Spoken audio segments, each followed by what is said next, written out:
দুই তৃণমূলের এই গৃহযুদ্ধ নিয়ে কি বলছেন বিজেপি বিধায়ক রূপা গঙ্গোপাধ্যায়, দেখুন।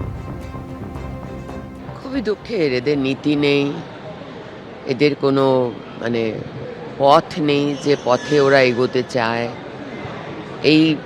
এরকম একটা ভাঙাচোরা টাইপের একটা অপোজিশন তো কোনো কাজেরই নয়। এরা নিজেরা মারামারি করছে। একটা স্ট্রং অপোজিশন খুব প্রয়োজন একটা সরকার চালাতে গেলে।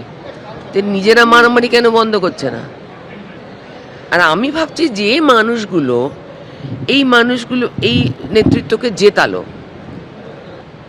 সেই মানুষগুলোর কি অপরাধ হলো? আপনাদের তো জেতালো সেই মানুষগুলো।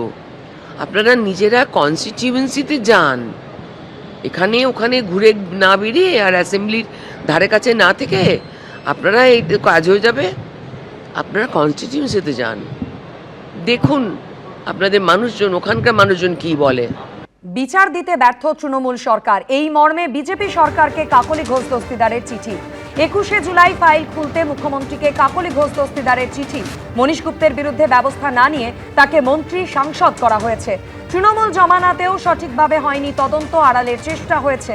মমতা বন্দ্যোপাধ্যায়ের জমানায় অনেককে আড়ালের চেষ্টা করা হয়েছে, বাম নেতাকর্মীদের জেরাও পর্যন্ত করা হয়নি।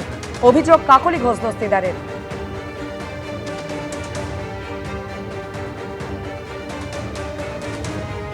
21শে জুলাইয়ে তখন কংগ্রেসিরা আন্দোলন করেছিলেন, যারা মারা গেছিলেন যুব কংগ্রেসের কর্মীরা মারা গেছিলেন। আমার মনে হয় আমাদের মুখ্যমন্ত্রীও তখন কংগ্রেসের সঙ্গেই ছিলেন, তারও অধিকার আছে গিয়ে বলার যে আমিও এর জন্য আন্দোলন করেছি। মমতা ব্যানার্জি এটাকে হাইজ্যাক করার দিন চালাতেন। যদি এটাকে মনে হয় সত্যি মানবতা বিরোধী কাজ করেছে, সিপিএমের সবার তাকে উদযাপন করা, কোনো একটা পার্টি হাইজ্যাক করবে কেন?